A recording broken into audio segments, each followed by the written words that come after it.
We'll begin with this keynote presentation about curves and what they are, why we are using them. Firstly, we need to see what curves actually affect. I'm going to cover the core concept of curves, how to do press and curve calibration, whatever that means to you, and just clarify the reasons for use of curves. So one thing that a lot of people talk about curves just in a very technical sense and forget the reason that curves are actually being used. And curves are, or tints are basically critical in the formation of every photographic image that we are printing and viewing on a page. They're also critical for any CMYK image that is comprised of tints of those solid values. But the obvious and the easy way to think about this is to consider photographic images. So in that area where there's an arrow now pointing on the yellow part of that flower, that is comprised of tints of all four CMYK elements. There's a 10% cyan tint, 40% magenta, 83 yellow, and 8 black. And the tint ramps I've just put behind, just underneath, just to show you kind of the spread of colours through a tint ramp. So the cyan 10 and each of the elements, the areas of those tint ramps, that's kind of marking the areas, the colours that are mixed together on press in order to form that colour at the end of the arrow. So we can see in that area that the photographic image is made up of quite a few different elements of those solid colours. If we go again elsewhere in the picture, we can see that a different part of the flower has very, very different CMYK balances. So the tint values required to reproduce that colour are cyan 24, magenta 20, and there's no yellow or black at all in that particular part of the image. That is then shown by the areas that I've highlighted here. So it gives you an impression of the mix of the colours that are being used to reproduce those images. And that's true, of course, for every single, you could put it that every single pixel has a different CMYK balance.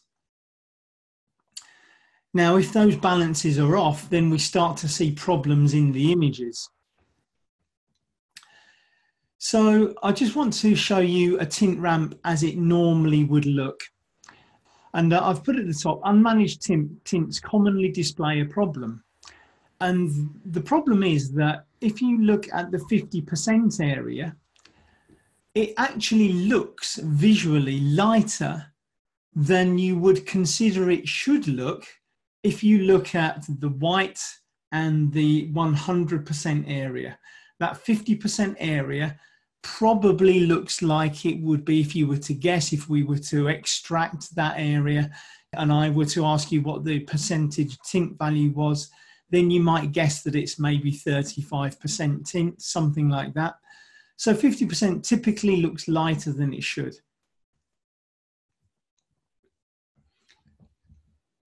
So this hopefully will emphasize that fact.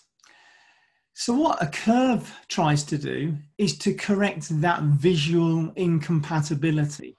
It boosts the colours, and indeed it can be used to reduce the tint values to provide a smooth gradation that looks visually correct.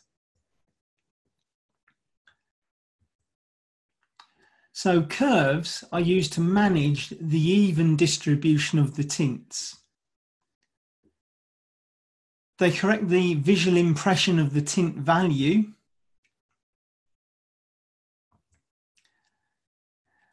and the common correction term is dot gain. Some people call it tonal value increase. There is a relationship between dot gain and tonal value increase, though the technical guys will say there's a slight difference between the two, but that is typically the terminology that we use in the industry. So we actually require dot gain on our presses in order to correct that visual inconsistency.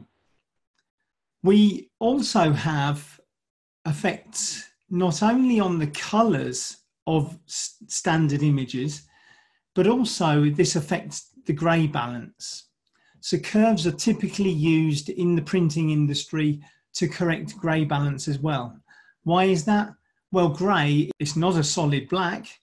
It can be, in certain circumstances, a tint value of just black, but much of the time we are using CMY values to produce a gray, and it's tint values of those CMYs that reproduce the gray. And if there is any unbalance in that method of calculating the curves or the tint values, then we end up with a color cast. And the problem that we have is that when we are looking at gray, you don't have to have a trained eye to see that there is a coloration in that gray area, whether it be cool or warm, as we might describe it. So we can make grays appear correct to match the substrate that they are actually printed on. And this is one of the functionalities that we'll be talking about later on in this presentation. Curves can correct a warm color on the left at the top down to a neutral and corrected colors, or many other things. And some people will have seen these slides before in other presentations. So curve corrections will correct the overall color of an image, but they can also be used to correct not only the warmth and the cool, the actual gray balance, but we're also able to correct the density, the tonality of a print as well. So it becomes quite important to get the curve correction right if we possibly can. Curves will affect photographic images, logos and images comprising of CMYK values, and it also will affect grayscale images too. So curves are very important in the printing process. Gray balance, in fact, can be corrected by curves alone, which is quite an important thing. It's quite nice to know that your curves are so linked to gray balance, because gray balance, as we've mentioned already, is a key identifier when we're visually looking at something to tell whether something is wrong or right in terms of its color balance. Curve correction boxes will have gray balance droplets or eyedroppers that will, when you click on an image that you want to be a gray area, you'll see the curves all move and shape around in order to neutralize that area. And what you'll commonly see in the image also automatically improves and becomes and loses a color balance that it might have had. So the curve calibration sequence, if you've got, and I know I've got G7 experts watching this as well, one of the key things that we always say is stabilize the system. If you're not on a press that you can say is stable, that is wavering one day to the next, and unfortunately I've come across many of these in my days as visiting sites, where presses are unstable for a variety of reasons. Maybe the environment's unstable, mechanically they're unstable, that kind of thing. What we try to do is stabilize the press system as best we can. And that not only means getting it mechanically working correctly, but it also means using the same inks and the same substrates and stabilizing those elements as well. But if we've got a stable system, then it allows you to properly measure the system and produce the results that we're after. So the second thing that we would do is apply a plate curve for all plates. So, and the linear plate curve. Now, what you might find is that with a linear with a plate system, you can commonly find two areas where you can effectively linearize those plates. You might find that you have a standard linearization on the plate setter, and then a curve sitting on top of that standard linearization, which actually brings the plate into, so it's like a first curve that sits and brings the plate into a linear environment, which would typically then produce the tint ramp values that we saw earlier. So you can commonly, with a plate system, get two curves. One effectively is a nil start, and the curve sitting on top to neutralize and linearize that curve. What we would then be doing is building, in some situations, a third curve, in many situations a second curve, but in some a third curve, to actually correct that tint value inaccuracy that we are going to be measuring on the press. So we would then print test forms using target CMYK solids.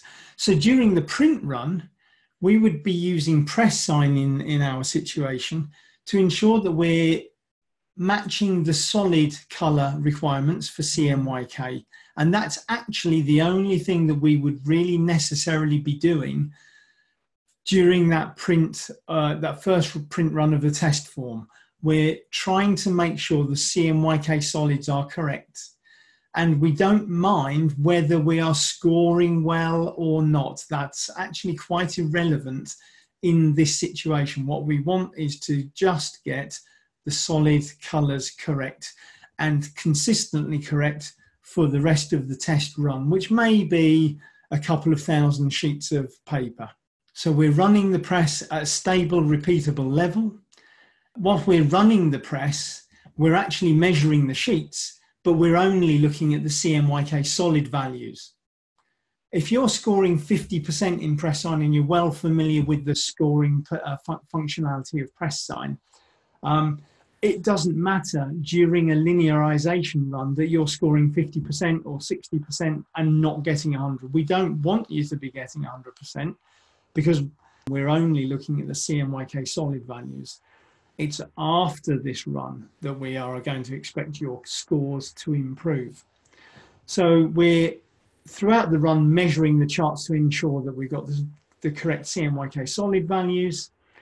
At the end of the run, we then make sure that we pick the sheets that have got the very best CMYK solid values, and we take those values into PressSIGN and calculate the curve correction. So we then apply the resultant curves to the plates. So to a new job, or maybe you want to run the test job again, you could potentially run a real job on the press and see how this all goes. I've got a question saying we can't apply linear plate curves with PressSIGN, only we can apply press curve compensation. That is correct. So your linear plates are a function of the plate system and the plate rip. You should have an ability within the plate rip to produce linear plates. It's not something that PressSIGN is going to do for you.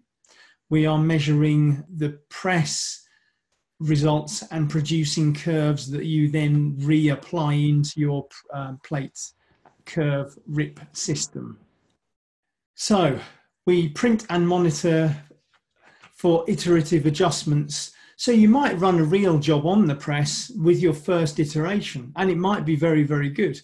We'd expect it to actually be very good, but you might feel that there's a minor adjustments you want to make as you go along. And what we would say is you should always print and monitor with PressSIGN, because that allows you to monitor whether there are variations and changes going on in your whole process. If you have the same CMYK values based upon the target that you're printing to, and we are running the same curve corrections, and that means even if the curve corrections are different from when you first ran a job, your printed appearance should look the same from one print run to another. So what I'm saying, as an example, you might run your press in the winter in a cold, damp conditions, and your dot gain requirements might be different to those in the summer.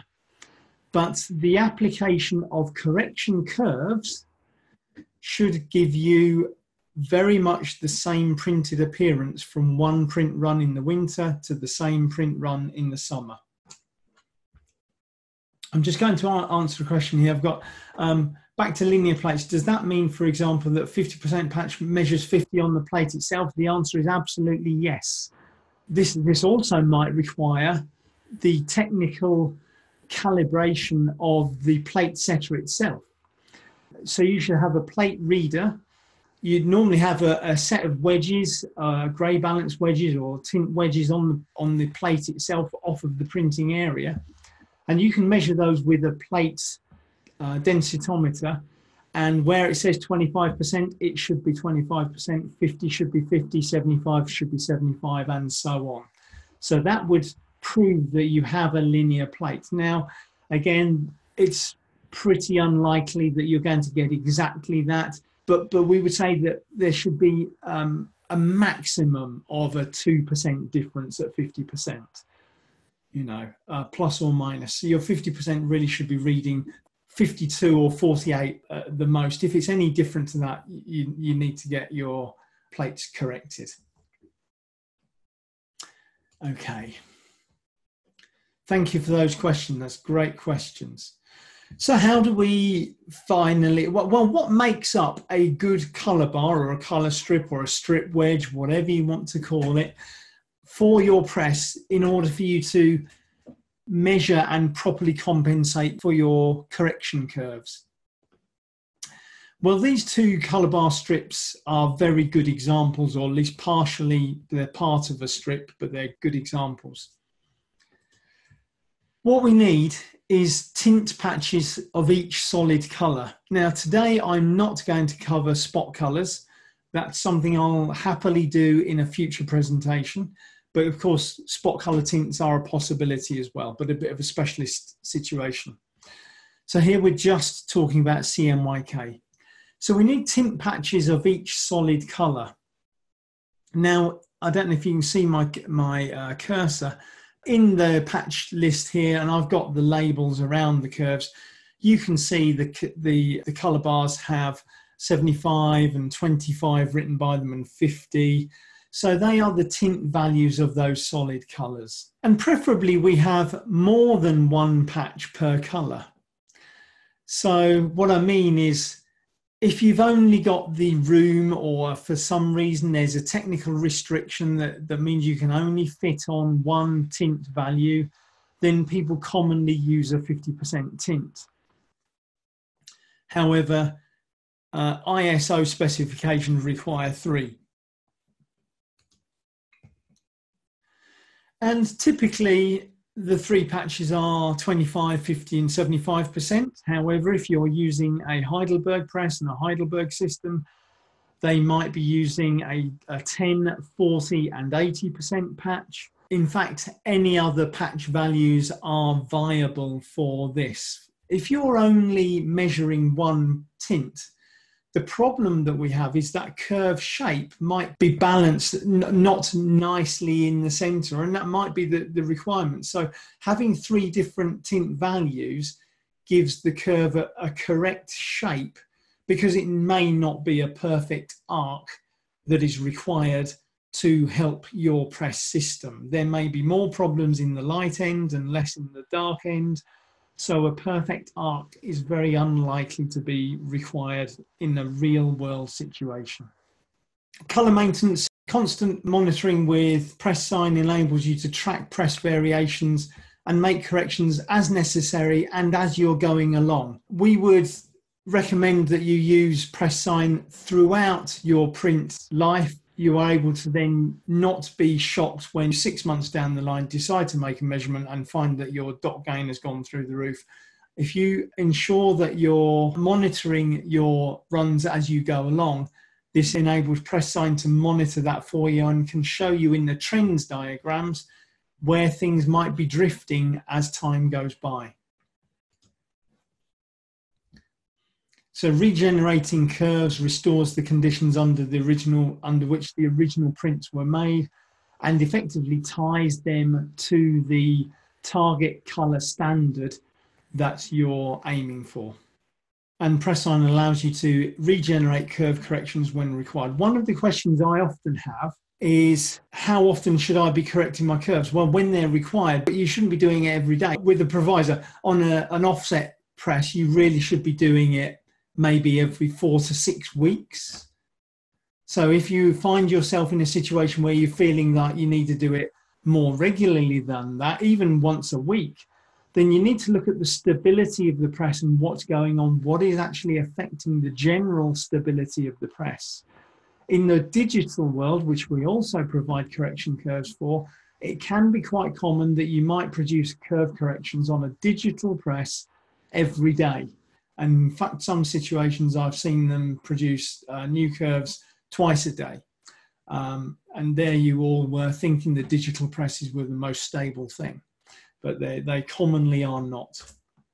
What do you need to control curves? Well, you do need a stable press. This is so critical, even in the G7 planning, and it's pretty commonly known, but probably one of the most difficult things to achieve is actually having a stable press. You need a color bar that contains tint patches, even if it's 1 tint patch per color, but preferably 3. A rip which allows you to apply curve corrections is essential. So we need to apply the results somehow to the rip, and we'll show how we do that in PressSIGN in a minute. And a software product which allows you to calculate the curve correction. Well, that's what PressSIGN is. So that will do all of those things for us. So without going deeply into PressSIGN, because I know many of you are already familiar with PressSIGN itself, I'm on version 9, so I'm going to just open up one job, because this one job will allow me to show you the curves and the way that the curves are seen in the software.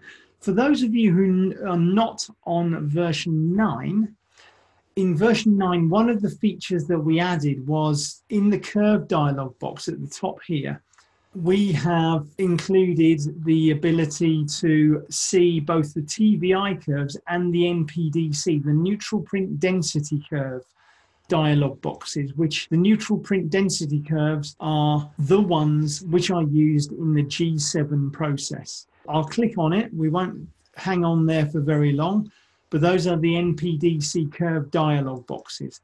So we have gray balance target. We've got our measured grey balance requirements, so there's a comparison between the two. We've also got black target and the black measurement here. So grey balance is the CMYK mix at the top, and the black target mix here is shown below, which is there to monitor not only colour and the tint values and whether we've got a colour cast in our print, but also to be used to monitor the tonality, which is all of the elements that we're looking for in a G7 output.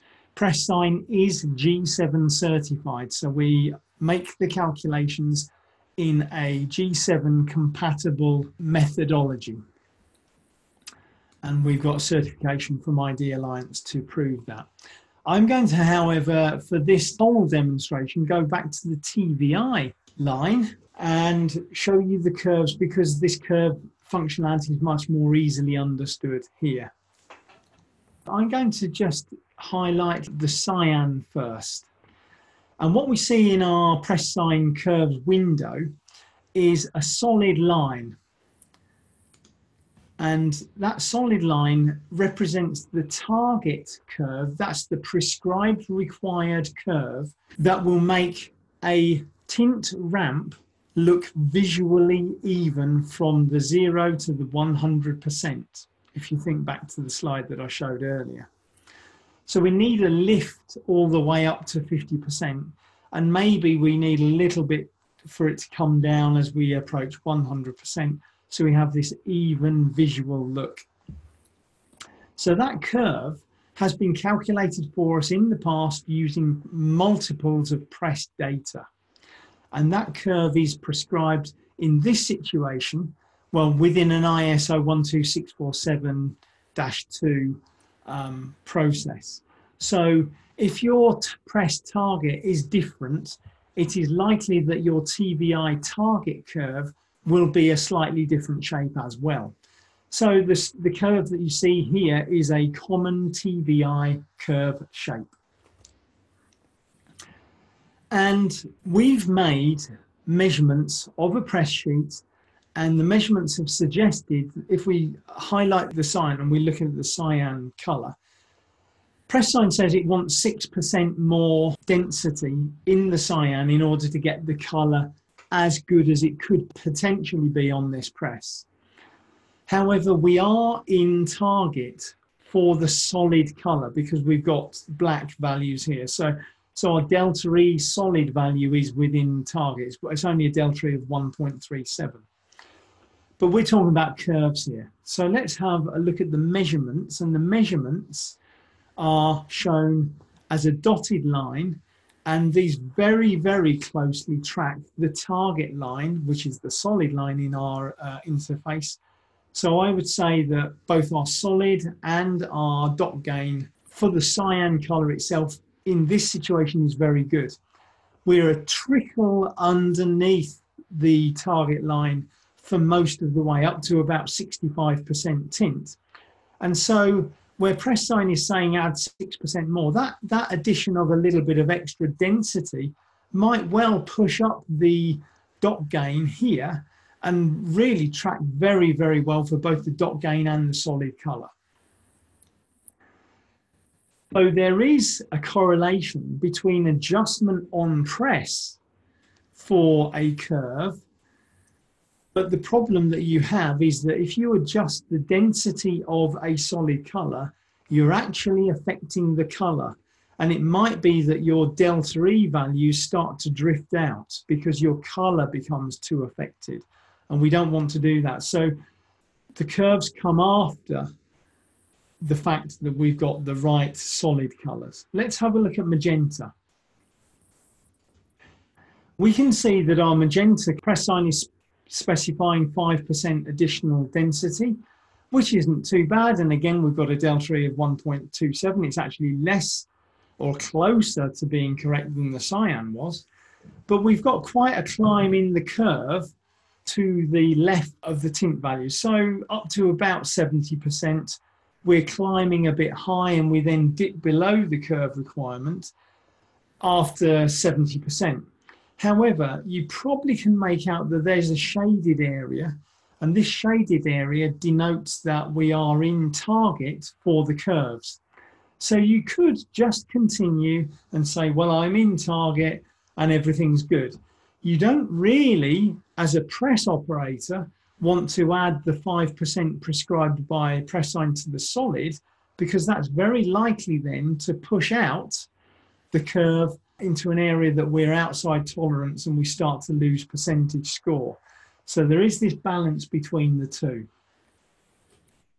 Let's have a look at yellow. I'm not sure if yellow is a very good one to show you, but it's good only in the sense that it's the worst one that we have.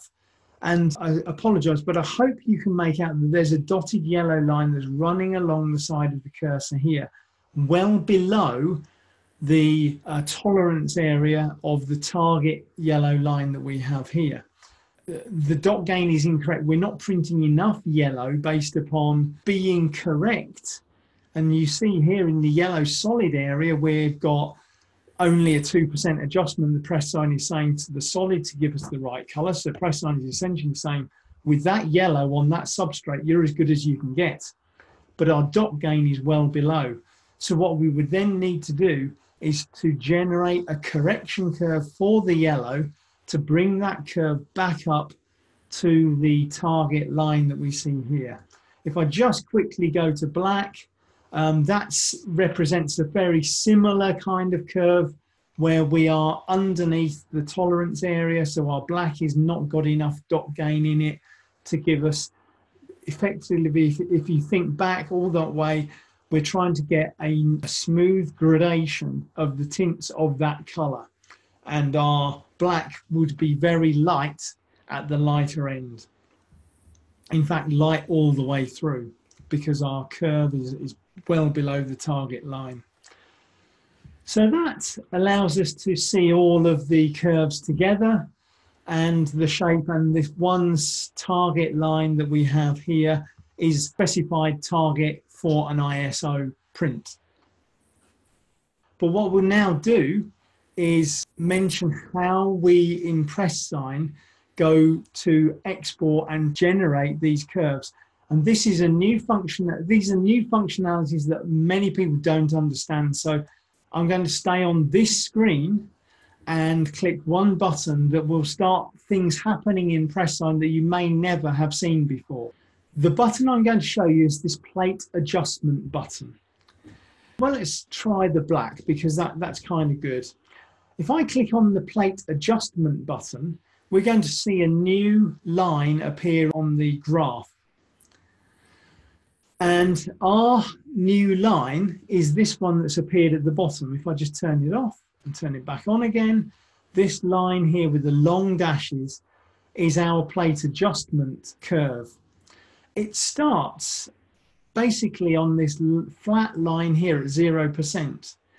And the effect of the plate adjustment curve, or what it wants to do, is effectively push this line, which is our measured curve, up towards the target. So this is why it's lifting. So it's lifting that curve above it to make it track as well as it possibly can the target line above. Not only do you see that line appear, but also we get a whole set of new dialog boxes underneath the plate adjustment button. So here in PressSIGN, we have 3 different methods of being able to produce curves. With TVI, which is following the ISO methodology, we are simply going to try and track that line. So typically we would use a TVI curve. The NPDC curve allows us to generate a different kind of curve in order to optimize the gray balance and to neutralize gray balance and tonality. So if you find that your TVI curves are still giving you non-neutral grays, then you can quite happily try the NPDC, i.e. the G7 methodology, to neutralize the grays in your print. You'll see that you'll see that PressSIGN is actually recalculating the curves, and there was a change. The curve shape changed at the bottom, so the adjustment curve changed. Let me just go back to TVI and watch that curve, and it now immediately jumps from one to the other. So in G7 world, PressSIGN has calculated that to neutralize your grays, that black target, and to get the right gradations, we'd need to have a different adjustment applied to the curve. We also, interestingly, have a legacy curve functionality, which we call 4-color exchange, 4CX. This is the PressSIGN curve functionality. And that is typically used on a very stable system, such as a laser printer, even office digital printers, where you can measure a quick set of targets and produce a curve that can be used and applied to either the images or within the RIP system itself. And that works very well on very stable systems. That's the 4-color exchange option. So then just below that, we have these smoothing functions. If any of you are running flexo presses, typically we can use these smoothing functions to tell PressSIGN not to correct areas below a certain tint value and indeed above a certain tint value. So this allows the typical press characteristics for PressSIGN not to adversely affect the curves and affect the curve correction and calculation. So that's what these 2 smoothing functions are, and they are typically used at either end of the curves. So I've been asked if I wanted to target grey balance in the example, was using a TVI curve to throw off the grey balance? The answer to that is no. The TVI curves have been calculated to produce a neutral and very usable grey balance, and these are used in, I'm going to say 50% of the printing world, but they do rely on you matching the ISO colours for the litho press. So typically, if you're not able to match the solid CMYK colors for a CMYK target, then the ISO curve correction probably won't work. And what we would need to be doing is creating a target based on an ICC profile of that press. So that's, hopefully that's not too confusing, but if we're unable to print using solid CMYK from an ISO standard, then we need to target a separate standard, in which case the curve shape would not be correct. And NPDC may well be the best answer. So NPDC for G7 printing is the best one. There's a question there. So what's the reason for NPDC if TVI maintains grey balance? Sometimes you might just find that your CMY ink colours are not right. And sometimes you might even be using a substrate, which is not ideal as well. And the NPDC curve will correct for that. We've seen that we have 3 different options. Typically in lithopress world, we'd be using either TVI or NPDC. In most production environments, let's say Flexo and most digital, then NPDC might be the answer. Remember, this is giving you G7 curve correction without you having to be a G7 expert. This is calculating it all for you already. The 4CX I would reserve for the smaller, very stable digital printers. From here, if I click on the Export Reports and Curves button, this is where we make our curve exports. So we're now able to select the workflow from this list that we want to export our curves to. So you need to match it up with the many curve output options that we have here. And we have some digital curve output functions, EFI Colorproof as an example, and Caldera. These are digital systems that we can produce curves for, but most of these are press scenarios. If I choose, let's say, Heidelberg Pronect, I can simply choose which format of curve I want to use. So I can say I want TBI, or I can say I want NPDC, and we get the G7 icon up here, and then we can simply export those curves. Depending upon your workflow, and this is where I can't go into too many, you might find that we can export multiple types of curves. So if I go to Harmony, I think this is a good example. I can export individual curves, but I can also export different types of curves for different functionalities of the RIP workflow. So commonly we might export a curve to adjust an existing calibration curve. So that would then, if I press the export button, it would then ask where the curves are currently residing so that it can actually override those curves.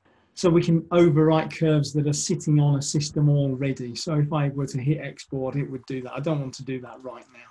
But there are a number of different curve functionalities that we are able to choose. And in the ESCO world, we've got 4 different curve functions as well.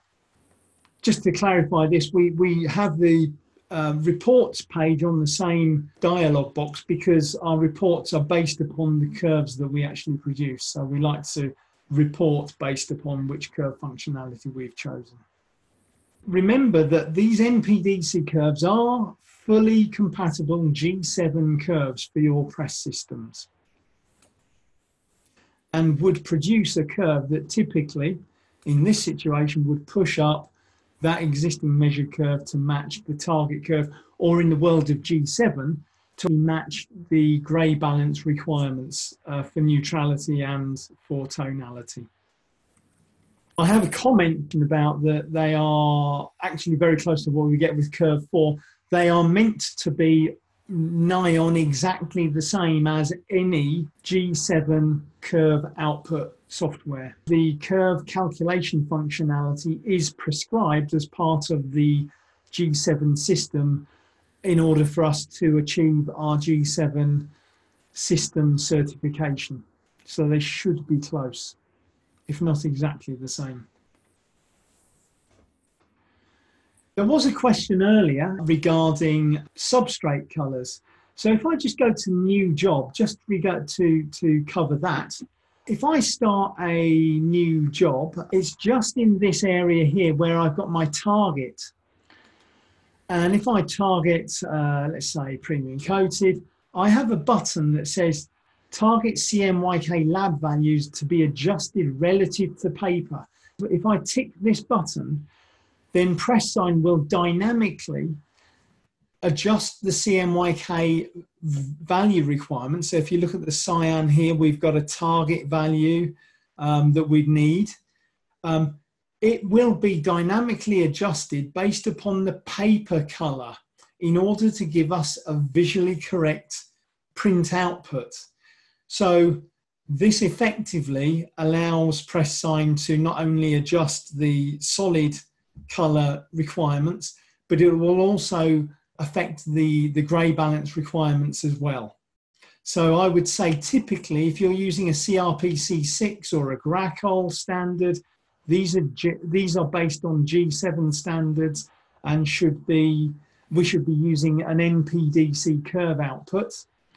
Whereas if you're typically targeting an ISO target output, then perhaps TVI would be the best for you. So PressSIGN can dynamically target the lab values based upon the paper color. Thank you for watching this presentation. If you'd like to know more about PressSIGN, please subscribe to this channel.